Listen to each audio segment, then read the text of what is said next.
Real ఎస్టేట్కి వచ్చే వాళ్ళందరూ ల్యాండ్లను కబ్జా చేస్తారు. ఒక థాట్ ప్రాసెస్ సొసైటీలో ఉంది. మీ ఆలోచన విధానం ఏంటి? నా మనసుకి ఏమనిపిస్తుంది అంటే వాట్ ఐ ఎర్న్, అంటే నాకు ఎర్న్ చేసేదానికంటే ఎక్కువ మందికి నేను ఏమి ఇవ్వగలను.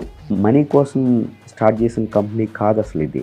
యాక్సిడెంటల్గా స్టార్ట్ చేసింది. యాక్సిడెంటల్గా రియల్ ఎస్టేట్లోకి వచ్చాను. నేను రియల్ ఎస్టేట్లోకి రావాలని ఎప్పుడు కూడా నేను థింక్ చేయలేదు. అట్ ద సేమ్ టైం బిజినెస్లోకి రావాలని కూడా లేకుండే.